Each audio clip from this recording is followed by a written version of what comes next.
الرحمن الرحيم الحمد لله والصلاة والسلام على رسول الله صلى الله تعالى عليه وسلم. برزان خوشوستانم لخزمة كتاب نيابي الأذكار إمام النووي كزانان فرميانا بعدار واشتري الأذكار مالكت بفروشو كتابك أذكار بكرة چەند بابێکمان باس کردووە گەیشتوێنتە سەر ئەوەی لە نوێژەکانمانە لە دوای ئەعوذ بالله من الشیطان الرجیم دوای ئەوەی باسی نیەتمان کرد باسی الله ئەکبەرمان کرد داخەڵبوون بە نوێژمان کرد دوعای تەوەجه و وەجهت وەجهیمان کرد هاتینە سەر ئەوەی کە دوای ئەعوذ بالله من الشیطان الرجیم ئەفەرمێ باب القراءة بعد التعوذ بزانین دوای ئەو پێویستە چی بکەین پێویستە بخوێنین قورئان بخوێنینەوە أفرمي اعلم أن القراءة واجبة في الصلاة بزان خوێندنەوەی قورئان واجبة لنا ونێژە بە ئیجماعی ئیمانداران ئیجماعی زانایان کە ئەفەرمێ لەبەر ئەو نصوص دیارانەی کە هەیە مەذهبی ئیمامی شافعی و مەذهبی جمهور ئەفەرمون سوورەتی فاتحە واجبە لە دوای ئەعوذ بالله بخوێنرێ و نوێژ دانامەزرێ ئەگەر سوورەتی فاتحەی تیان نەخوێنرێ چونکە فەرمایشتی صحیحی لەسەر هاتووە پێغەمبەریان صلی الله عليه وآله وسلم فەرموویەتی لا تجزئ صلاة لا يقرأ فيها بفاتحة الكتاب هیچ نوێژە دروست نابێ ئەگەر فاتحة الكتاب سوورەتی فاتحەی تیان نەخوێنرێ ئەفەرمێ لە ڕوايەتی ترە ئەفەرمێ لا صلاة إلا بفاتحة الكتاب نوێژەکەت بۆ دانامەزرێ إلا ئەبێ سوورەتی فاتحە خوێند بێ ويجب قراءة بسم الله الرحمن الرحيم واجب أبي بسم الله الرحمن الرحيم بخواني وهي آية كاملة من أول الفاتحة آية طاولة بداية سورة فاتحة وأبي بخوان وتجب قراءة جميع الفاتحة بجميع تشديداتها بسم الله الرحمن الرحيم آياتك لسورة فاتحة وواجب لسرما كبيخوان دنگ برس كنو دنگ نزم كنو لسورة فاتحة طبعا هندك لمذاهب مذهب أبو حنيفة بيان ويا كدنگ نزمة كرته ولا سورة فاتحة ومذهب خوما دنگ برزكينوا ولاتي خوشمان عادتك لبروي عمومي خلق الشافعي مذهبا دنگ لا واجبة دنگ برز بكرته ولا بسم الله الرحمن الرحيم نجكانا كاتك وأكرت بو كتانك إمام بو كسانك إمام أجر كسي بسم الله الرحمن الرحيم نكر للنجا هر نيخن بلين كسورة فاتحة خوان يكسل الحمد لله ودسي بيكد أو نوجكي بطالة واجبة همو فاتحة الكتاب خوان شد كان جوان بجيري شوارد الشدة لسورة فاتحة هي أبي بباشي بخوان ريتو تنهال بسم الله الرحمن الرحيم سي شدة هي بسم الله الله كشدة هي الرحمن شديه الرحيم شديه وهكذا برو حتى أخير سورة فاتحة شوارد الشدها أبي الشد كان جوان بقري لشويني خويا إنجا واجبة تو سورة فاتحة نابي بشكي أبي بالترتيل بخواني بترتيب بخواني أم آيات الدواء أو آيات ونابي أو اندبوسيها وكو آيات كتير ونابي متوالية بدوايك أبي بخواني أجد ترتيبك نخواني مثلا يكم جرب إياك نعبد وإياك نستعين دوای بڵێ الحمد لله رب العالمين ترتیبەکەی تێک بدەی نوێژەکە بەتاڵە بێتەوە ئەگەر موالات نەکەی بە دوای یەکە نەیخوێنی تۆزێ لە سوورەتی فاتحە بخوێنی بچی تۆزێکتر لە سوورەتێکی تر بخوێنی بێی تۆزێکتر لە سوورەتی فاتحە بخوێنی نوێژەکەت بەتاڵە بێتەوە ئەفەرمێ بە ئەندازەی هەناسەیەک کە ئەیدەی ئەگەر وەستای لە بینی ئاەتەکانە عەفوی لێ دراوە لەوە تەجاوزی کرد نوێژەکەت بەتاڵە بێتەوە ئەفەرمێ ئەگەر مەأموم سوجدەیەکی برد لەگەڵ ئیمامە بۆ تیلاوەت یان گوێی لە تەئمینی ئیمام بوو فەئەمەنە لتەئمینیه گوێی لێ بوو ئیمام وتی وەلە الضالین ئەمیش ئامین لەگەڵیان ئەو سەئەلە الرەحمەتە یان داوای ڕەحمەتی کرد کاتێ ئیمام ئاەتێکی خوێندەوە باسی ڕەحمەتی خوای کرد ئەمیش داوای ڕەحمەتی کرد تی خوای ڕەحمەتم پێ عەتاکە باسی بەهەشتی کرد وتی خوای بمخەرە بەهەشت باسی جهنمی کرد خواه بمپارێزە لە جهنم ئەفەرمێ ئیمام لەو کاتە فاتحەی ئەخوێن باشە سوورەتی فاتحەی ئەخوێن لەو کاتە ئیمام گەیشتە وەلە الضالین ئایا ئەڵێ ئامین لەگەڵ ئیمامە یا سوورەی فاتحەکەی خۆی تەواوکە دروست نییە بڵێ ئامین لەگەڵ ئیمامە واضحە لاتان یعنی ئەوەندە ئەو سوورەتە مرتبطە بەیەکەوە نابێ بینی ئاەتەکانی بخەی بۆ نمونە دەستم کردو بە سوورەتی فاتحە أقام إياك نعبد وإياك نستعين إمام أقات آمين من لا يخل كلام آمين دعاء مو اهدنا الصراط المستقيم نابت سورة فاتحة بوتو بين بك أبي بدوية متوالي بخيني يعني آياتي خيان دو إمام لو كاتا بس عذابي أكل تو وستايل سورة فاتحة خائب أنا أقرمت ولا عذابي دوزخ نابت واضح الأتان يعني سورة فاتحة آيات بآيات بدوية واجبك بخير هلا كردن لسورة فاتحة دو هلا يسركي من هي اللحن لزماني عربية بمعنى هلا ديت هلايك معناك تيك أداء ونرجعك يكسر بطالك هلايكش معناك تيك نادا أويك معناك تيك نادا أو قراءتك دروسته خندوته بلام أويك معناك تيك أداء نرجعك بكامل بطالكاته أفرمي أويك معناك تيك أداء وكوشي وكو أو أنعمت عليهم بل أنعمت عليهم يعني من نعمة بسرة دابراند معناه كي قرا يا أنعمت عليهم كلفظ مؤنث وأفرد بكارية يا نوتي إياك نعبدو إياك نعبدو هاريك بلوانا كترتيب معانيك أقرا أفرميها مو أوان نجاكي بطال أكنو أوش كم معناه كنا قرا بون منوتي الحمد لله رب العالمين ورب العالمين وتي رب العالمين معناه كنا قرا يعني وتي رب العالمين هر معناه كنا قرر بلام لفظك غلط كردوا يا وتي إياك نعبد وإياك نستعين يا وتي نستعيني كمعناه كنا قرر بلام غلطي كردوا يا لبري أوي بلا ولا الضالين ضاء أخت الصاد زمان بولا رازيا بولا تشكو فوق أكلته جوبكان ولا ضاء لقل ضاي أخت الطاء زمان هني وبيشوي دانا كان ضاء أجر هاتو لبري ولا الضالين وتي ولا الضالين أبمشي وازيود أفرمي نرجكي بطال أبيتو يا بطال نابتو ويك معناك تيجنادا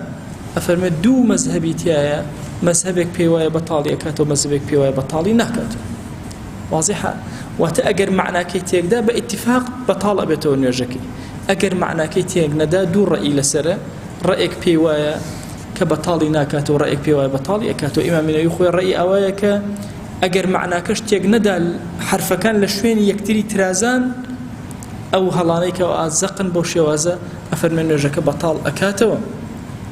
إلا أن يعجز عن الضاد إلا مسألة ضاد نبي چونك ضاد لنوع عربي شا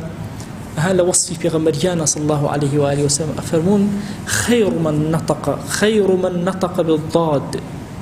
في غمريان صلى الله عليه وآله وسلم باش تنكسب كوشي ضادي لشوين خويا در أبري وكو خوي دري أبري عربيش بطايب ويدرنا أبري تجاه عجم بوي أفرمي أجر كسك عاجز بو أو أن ديتواني بعد التعلم خوي هولي دا فيري ولا الضالين ببي بلام هلاي كرت نيتواني وتابتي مثلا إسا إما هرشوانا بين الزكترين بيركنا وجاري وهي كسك الصيني وحرفي ضادي هر بكارنا هنا وأبد حرفي النزيق لا يشي بكارنا هنا طبعا لبري الضاد دال بكارهن دال زور الزحمة بكي بالضاد هندي كرت فيديو هي ليوتيوب هندي الروزي زور متطوير هي لنا الصين طبعا نسمى الصين تصور كان شوارع من ولات بو زوريني مزقوت الصين وتصور ما كان مسلماني تانية شوارع من ولات بونا ومزقوت زوري دولة إسلامية كان الصين روزي شي زور متطوير هي ليوتيوب سيري بكان بزان شون تربيتي منال دا أدن هر دایک و باوکی خویان قرآن بباشی نزانن من على كان لو روزور ناجره بوی همون صینیه کبیه شوب که یا جن بینه به پله پیش و خوی فیری قرآنک بوی دوی من على که ورگیر سیر که بزانه چون ضادیان فیره کن تصور کن او ما وصايا زور هلا كبير هرشي مثلا والضحى كيوم دقرتوا هرشي محاولة أكا والضحى هم والضحى زور زحمة بلا دورة هول أدن هول سبحان الله دواي سيرك منالك والضحى أخواني بالضبط كسيك عرب شون أخواني أو فيري أكن أو أنت أخوان ما نو أكن لقل أذن شن أجري عند سكين وتصور ما كان جاري وهي لێرە هەواڵێک شتێک ئەبیسین یان جاهیلەیەتە سەر تەلەڤیزیۆن قسەیەکە تۆ خەمێکی زۆری پێ خۆی وازانی ئیسلام زەرەرەکە. ئیسلام لەکوێ زەرەرەکە؟ ئەم جیهانە گەورە پێغەمبەریان صلی الله عليه و سلم وعدی داوە یەک ماڵ نامێنێ لە خاک دروست کرابێ، لە بەر دروست کرابێ، کەپرێک لە پێستە دروست کرابێ ئیلا ئەم ئیسلامە ئەچێتە نەوی. بۆیە سبحان الله ئەبینی لەویا مەدرسەیەکی زۆر متەتەویر هەیە، دوای ئەبینی مناڵەکان ئەوە 6 جزئی لەبەر کردووە و 7 لەبەر کردووە، ئەوە 10 لەبەر کردووە. و تەسەور نەکەن گەورە و با بڵێن سەرۆکێکی ئەم دەوڵەتە عەرەبیانە کە دژ بە دین قسە ئەکات، دژ بە دین ئەجوڵێتەوە کە لەناو موسڵمانانەیە ئەم ئیسلامە خوا خاوەنێتی. لەو شەی ضادەکەەوە هێنامان بۆ کەسی عەجەمی ضاد زۆر زەحمەتە، بۆیە ئەفەرمێ هەوڵ ئەدا بۆ فێربوونی چەندێک پێیکرا یەک قارئ نییە لەسەر زەویە بیهێنی لە ضادی دانێکتر ڕازی بێ، هەمووی لە یەکتر ناڕازیە، چونکە ئەو کەلیمەیە فقط پێغەمبەریان صلی الله عليه و آله وسلم بە تەواوی دەری بڕیوەکو خۆی. ئێمە هەمومان هەوڵ ئەدەین بۆ فێربوونی، بەڵام چەندێ پێت کرا ئەندازی ئەوە هەوڵ بدە، دوای ئەوە ئیتر نوێژەکان ئینشاءالله بەتاڵ نابێت. ئەی ئەگەر کەسێک سوورەتی فاتحەی نەئەزانی بە ئەندازی سوورەتی فاتحە، هیچ سوورەتی فاتحەی نەئەزانی بە قەدەری سوورەتی فاتحە غەیری سوورەتی فاتحە ئەخوێنێ، ئاياتی تری لەبەرە سەرەتایە موسڵمان بووە سوورەتی فاتحە نازانێ یان هەرچی ئەکا فێر نابێ، لە سوورەتی تر چی فێرە بێ ئەندازەی ئەو ئاەتانە 7 ئاەتێکی پێ فێرەکرێ کە ئەوە بخوێنێ. ئەی ئەگەر هەر هیچی نەزانی کۆمەڵە ذکری فێرەکرێ، بڵێ الحەمدولله بای ئەندازەی سوورەتی فاتحە الحەمدولله بکە، سەرەتایە تەسبیح بکە، سبحان الله بکە، لا إله إلا الله بکە، الحەمدولله بکە، یەکێک لەوانە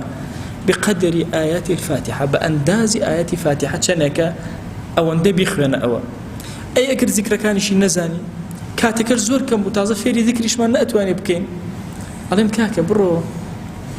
بوەستە، بەس بە وەستانەکە سبحان الله نوێژ نەکردنی نییە، کابرا تازە موسڵمان بە ئەندازی ئەوە ئەوەستێ هەتاوەکو خەڵک چەندێک بە فاتحەی پێچێش ئەوەندە ئەوەستێ ئەچێتە ڕکوع هەڵ ئەسێتەوە، نوێژەکەشی قبوڵە، هیچی تیان نەخوێندووە. ئەفەرمێ ڕکوع ئەبا، سوجدە ئەبا بە هەمان شێواز، نوێژەکەشی دروستە مادام کەم تەرخەمی نەکردبێ لە فێربوون. ئەگەر کەم تەرخەمی کردبوو بەڵام فێر نەبوو دوایی فێر بوو،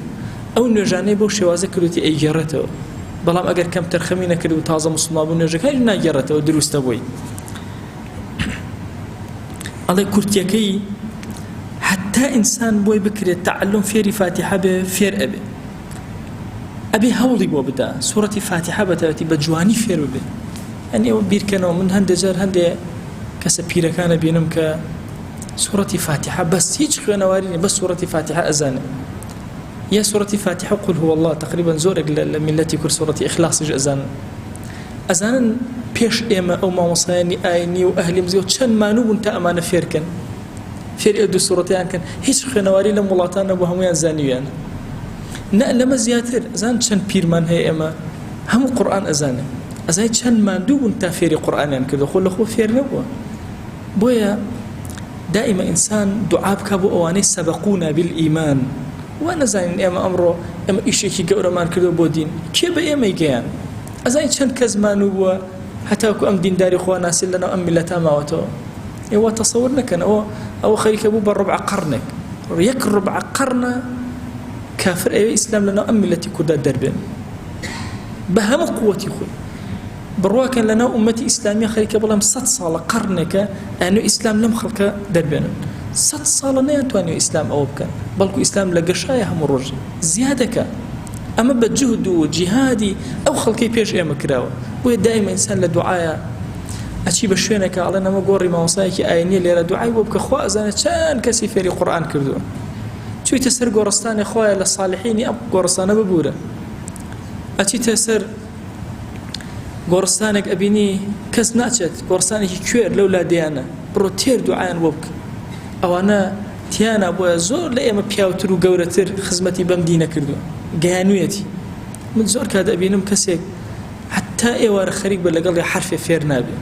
ئەی هاوار ئەوە چۆن فێری سوورەتی فاتحە کرا، چۆن توانیان فێری سوورەتی ئیخلاسی کەن، چۆن توانیان فێری نوێژی کەن، خۆ بە جوهد کراوە هەموو.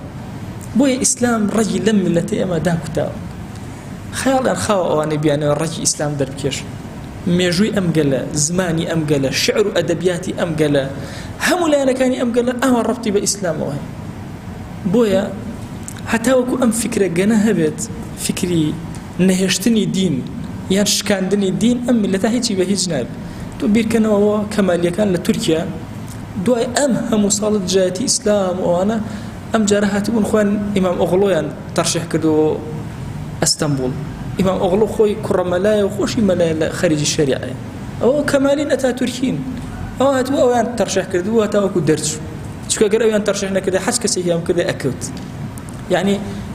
لە عەلمانی تورکیا عاقڵ بوون دوای ئەو هەموو دژایەتی دین کە کردیان عەقڵیان پێیا کرد ئەمانە ئێمە تازە بە ڕەچکەی ئەوانە ئەڕۆن بۆیە نەتیجەی ئەم ئومەتە ئیسلام ئایندەی ئەم گەلە هەر ئیسلام والله ئەم وڵاتە دامەزرا ئێستا گوێ مەدەنێ کی ئەبێ بەسەرۆک و نازانم چی و ئەوانە وچوی ئینتیخابات شتیامی درۆیە بەس ئایندەی ئەم گەلە ئیسلام تیا تەحەکومەکە ئیلا هەبێ خەڵکی موسڵمان بێتە پێشەوە و تەوەجوهی خەڵک بەڕێبەڕێ بۆی عەرستان کەم لە مەسەلەی عەجەمیەتەکەوە هێنام ئینسانی عەجەمی ماندوو ئەبێ ئەزان ئەجری زیاتر وەرەگرێ تۆ تەسەوور کە ئێمە مناڵێک ئەهێنین فێری قورئانی ئەکەین چەند جارێک لەگەڵ یا دووبارە ئەکەینەوە ئەخی ئەمە عەرەبی زمانی خۆمان نییە ئەزان ئەجرمان چەند گەورەیە لای خۆ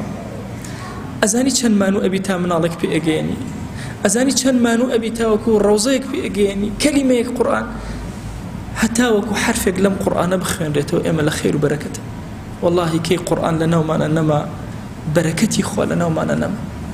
حەبلی مەتینی خوا لە ئاسمانەوە بۆ زەوی لە ناومانە نەما بۆیە عەزیزانم ئایندە ئینشاءالله زۆر گەشەبین ئێمەش لە خزمەت ئەم کتێبە نایابانە ئەبین ئەم کتێبانە ئێستا ئەم کتێبە من لە خزمەتانە ئەڵێمەوە لەو ئەچێت تۆ بڵێ وەڵی ماوەسا ئیشێ باشی کرد تەسەوورکەن ئەمە مەلاین جار وتراوەتەوە لەم ئومەتە